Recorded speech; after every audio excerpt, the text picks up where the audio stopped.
to Your Wealthy Self with me, Regina Martinelli.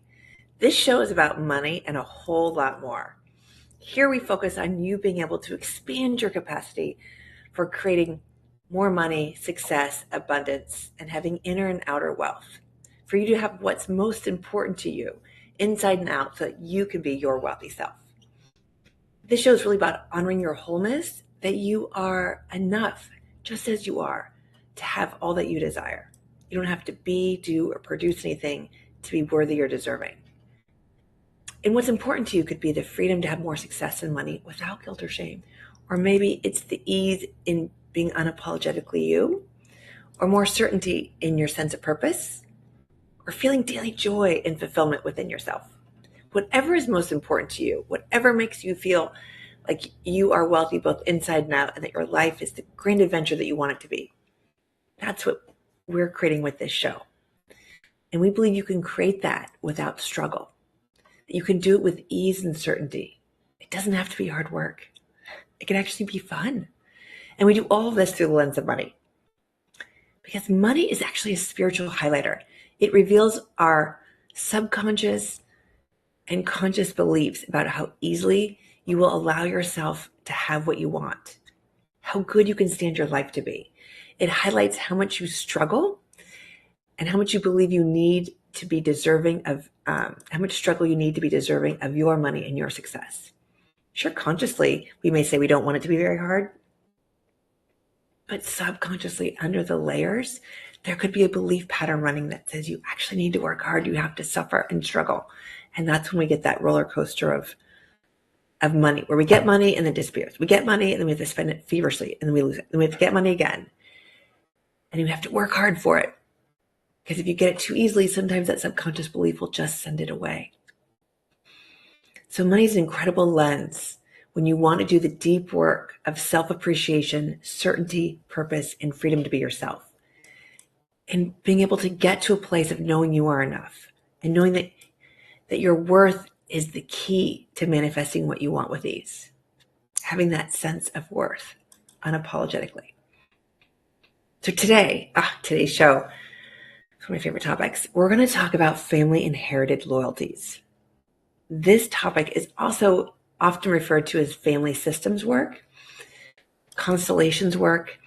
All that came from the brilliant work of a man who I believe has now passed away called Bert Hellinger. So family-inherited loyalties are the biggest block to anything you desire. Anything. It is one of the most powerful ways that we limit our abilities or hold our success hostage in an effort to show our love to our family, both consciously and unconsciously.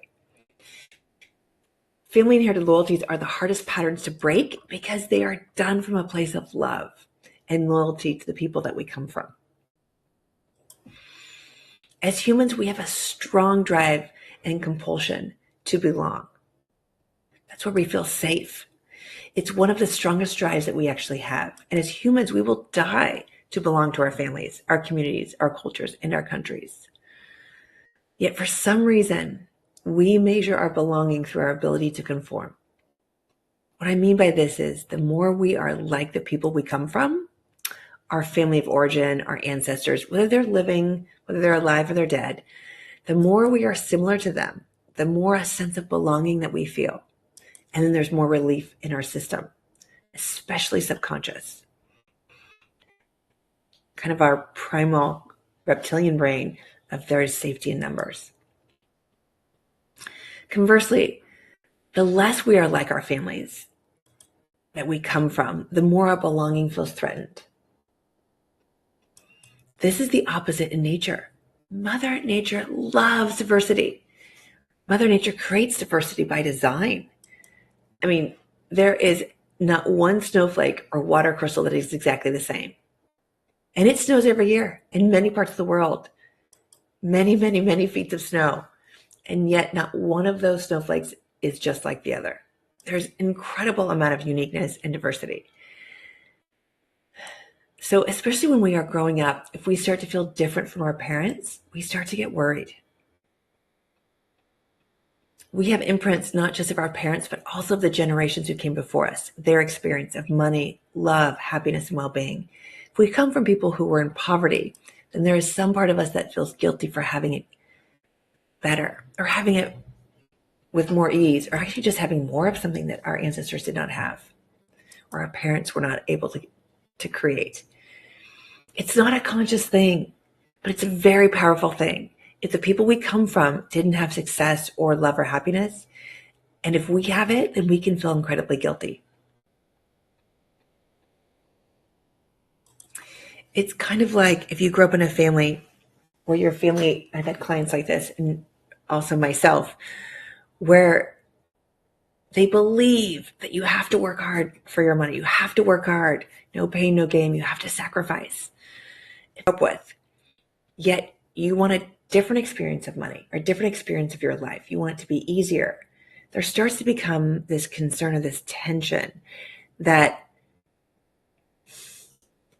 you can either follow their beliefs and belong, and there's relief in belonging, or follow your own beliefs for the truth of who you are, and yet feel a sense of separation. And that's a really hard place to be. That tension can wreak a lot of havoc on your system, especially when you have your own beliefs that are different from your family and the people that you come from. And the truth of who you are is different, because there's also this drive to belong.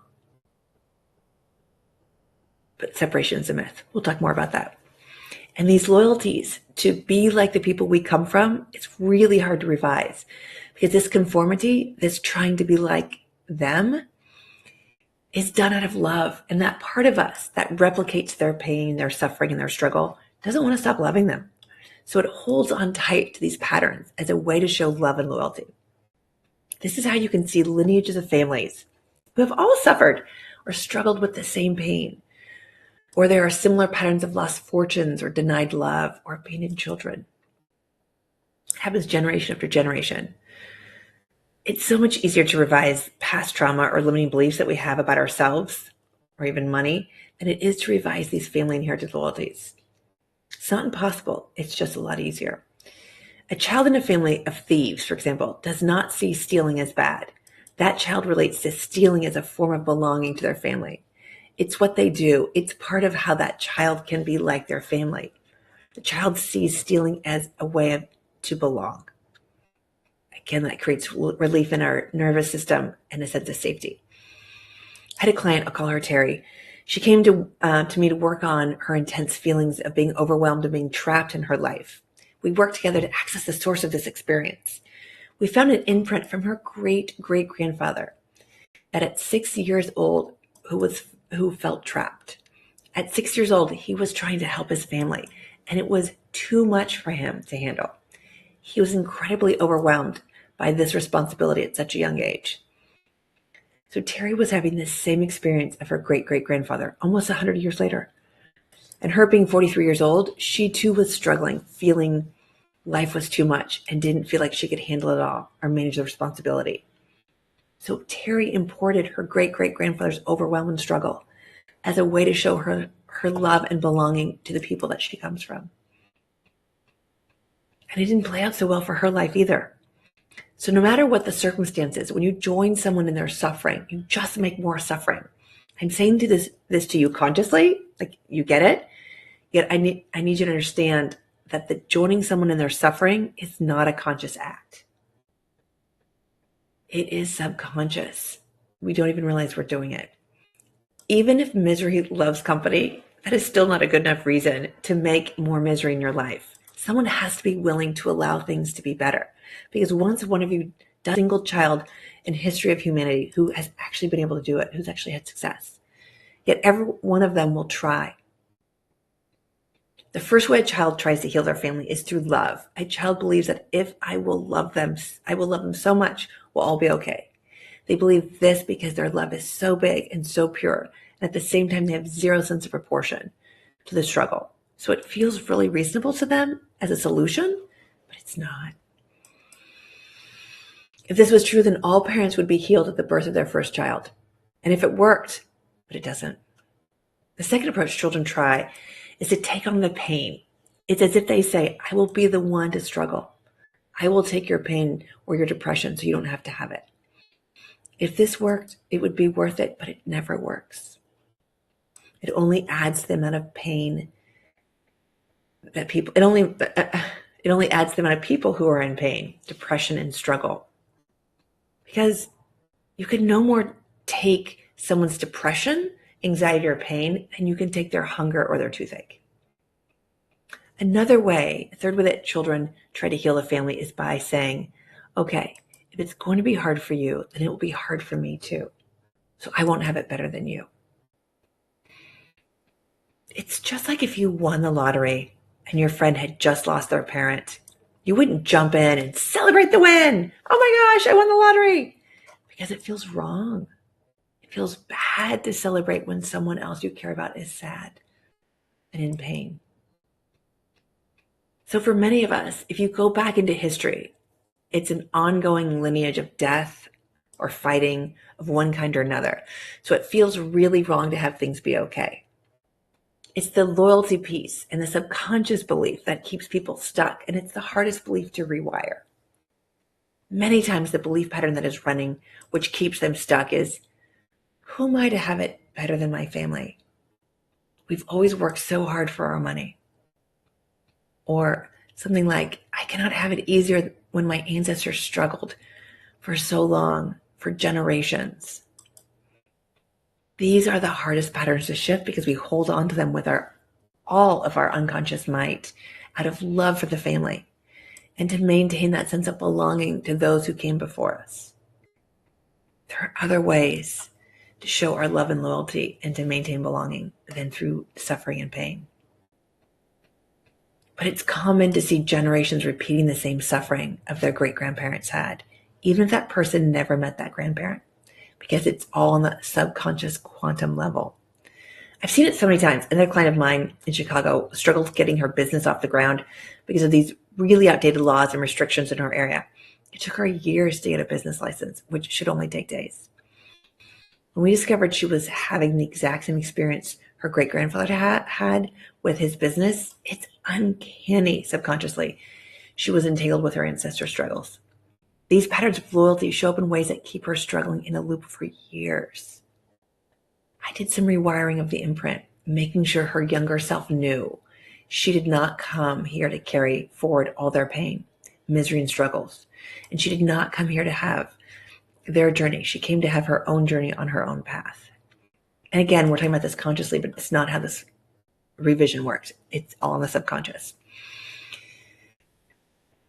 And we also had to subconsciously put in that it was not her job to try to hold, carry, or solve her parents' or ancestors' grief or their losses or their struggles, that we need to leave it with them because we can't solve it for them. It's not going to do us any good. Our job is actually to leave it with them and let them have the dignity of their experience. We have no idea why they've chosen the experience they are having or how they are having it. Because she did not come here just to replicate the worst of her family's financial history. She came here to create something new. She's going to have to trust that everyone else is on their own journey. It's not hers. This is also true for you. And it's fine to feel sad about what happened to your family, your ancestors, because it is sad. But also it's important to know that the sad parts are temporary. Your ancestors will all eventually find their way out of the suffering and struggle. It's incredibly, incredibly loving and sweet to try and heal the pain of the family soul. Yet it's also incredibly, extremely futile because no one has ever healed the family this way. They've only prolonged and proliferated the pain and suffering by joining them in it. Someone has got to be willing to let it be better. This is the single biggest limiting factor in the world that has things not get better with velocity. It is us feeling guilty about having it better than those before us, from those that we came from. Now, if there is someone in your life that you love, that is having a hard time seeing you having the life that you want with ease, or a hard time seeing you doing well due to their own limiting beliefs, the last thing you want to do is make it easy for them to stay in their own limiting beliefs. If someone is stuck at the bottom of the well, you jumping in there with them is not helpful. We don't need more people at the bottom of the well. The toughest thing about being human is seeing people we care about and love struggle, There are better ways to love them by limiting limiting ourselves or our love or our ability to have abundance and happiness and well-being in our lives. And it's important to leave people with the dignity of their experience. I cannot say that enough. If they truly want a different experience, then they will reach for it both consciously and subconsciously. Leaving people where they are. I have a good example of this. There's this man who I see walking each weekday to the bus stop. He's going to the city bus stop, and he's on my route. I take my son to school. Last winter, there was a lot of rain, huge downpours, and I saw him walking to the bus stop. He was walking through mud and muck in a downpour of rain. So I pulled over and I asked, would you like a ride? I can give you a ride to your bus stop. He turned and he happily smiled and his face lit up and he said, no, thanks. I'm fine. He didn't look fine. His shoes were deep in mud. They were slucking in every step and it was just mucky and it was trudging through that heavy mud. Like your feet sink, you pick it up and your feet sink. Yet he was fine to trudge through it in the rain. I made the offer and then I allowed him the dignity of his choice and his experience. I don't know why he was happier walking in the mud. I will never know. But that's also his choice and his right to be there and his right to enjoy it or to experience it or to have that journey. It's not for me to take him out of it or to worry about him or to struggle with him or to get in the mud with him. It's not my journey. That's his journey. We don't know why or for how long, but for whatever reason, that is his choice.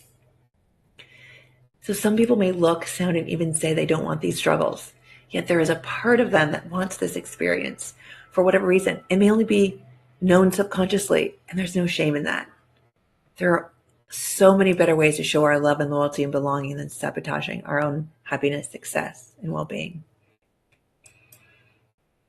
It's actually through us carrying the gifts and abilities and talents of those who came before us, carrying those forward. I had a client and I did a family constellation for her because she was struggling in her life with her health and her money. And we set up her family constellation inside of the family constellation field. We looked back at her family history and realized that one of her mother's sister had passed away at a young age. And we had a representation for the mother, sister, and for our client, and they were mirroring each other. They were doing exactly the same thing. The dead sister would say something, and the client would say the same thing. And the dead sister would say an experience, and the client would say the same thing. And they also felt really rooted and stuck in the ground. So this child, my client, had come in and noticed her mother's heartbreak at losing her sister so young. All of her mother's attention was on that sister who had passed away. So the child grew up going, I'm going to get into that pain with my mother so she won't be alone in her pain. And she went where her mom's attention was to also try to get a bit of her mom's attention and make it better. But all it did was replicate that same experience for the child. Now, the child as an adult didn't die young, but she basically was kind of dead in her life. She wasn't able to have great health. She wasn't able to get her business going. She struggled with money. She had all these things that basically didn't allow her to thrive, didn't allow her to really bloom in her life in the ways that she wanted to because of her loyalty and connection to the pain in the family system. Now, if you're curious, if you have any entanglements with your ancestors' struggles or pain, there are several places you can look in your family's history. These are all places that tend to most commonly cause entanglements with those who experience it and those who come in the future generations. And I'm going to say these at a certain pace. If it's too fast for you, you can always rewatch this. So some places to look. Was there ever anyone in your family lineage that you know of who died tragically? Or did they die or suffer in a trauma of childbirth? Whether it was the child that died or the mother that died. Did anyone lose a parent as a young child or commit suicide? Did anyone in your family fight, die, or live through a war? Or survive a tragedy like the Holocaust or a famine? Or maybe they lost a love or a fortune or profit wrongfully from another's expense. Maybe was there anyone in your family who committed a crime or was a victim of a crime or suffered a major illness that had them be imprisoned or institutionalized? Was there any illegitimate children or a child that was given up for adoption? Was there anyone who was addicted or disowned from the family? These are just a few of the things that can cause entanglements in the family system that has the future generations reach to and want to heal. What happens, for example, when someone is disowned, the larger family soul needs to include them no matter what they did. So the larger family soul will be trying to pull them back into the family. And then you add a child being born a generation or two later, and that child feels that lost member. It feels the break in the family. So it wants to heal that break. That child will try to include that disowned member by being just like them in some way.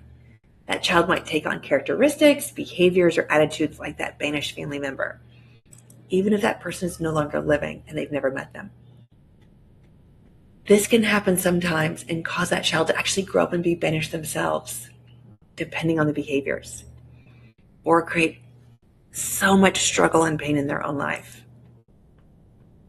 Or at the very least, do things that upset the family. Again, this is all in service of trying to include that lost, banished family member. And that child has no idea why they are acting out this way or that why life is such a struggle for them. Now, I've never met someone whose family doesn't have one of these, at least one of them. I mean, if you go back far enough, there's been war, there's been famine, there's been death, there's been all those things in one form or another.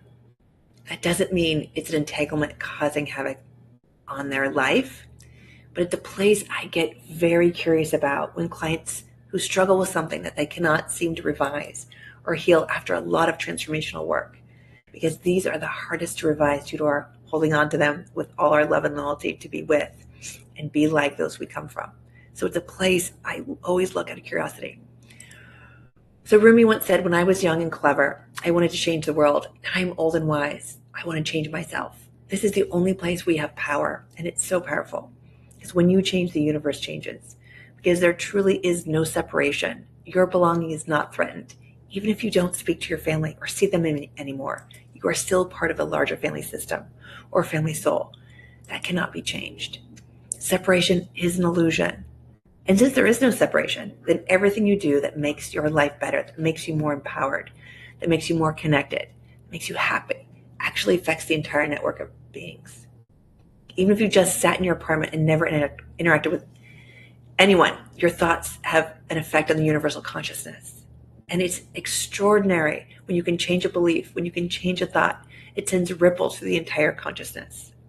You don't have to have 1 million followers on Instagram or TikTok. You could, again, be alone and you will have an effect on the global consciousness.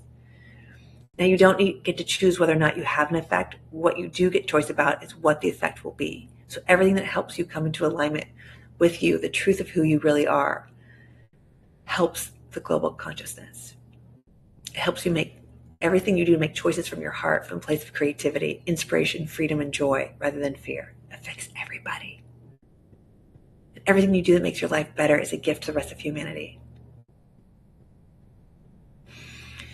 So everything you do to revise the fear, resentment, all of that helps everyone you love and even those you've never met. Now, the pure energy of money has the energy of blessings and benevolence. If you have fear, overwhelm, dread, or shame around money, it's most likely a projected family belief or patterning that did not originate with you.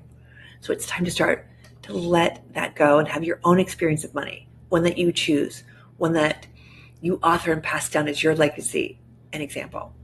So if you got something from today's show, please share it. There's enough fear in the world. Let's create more peace and joy in the world together.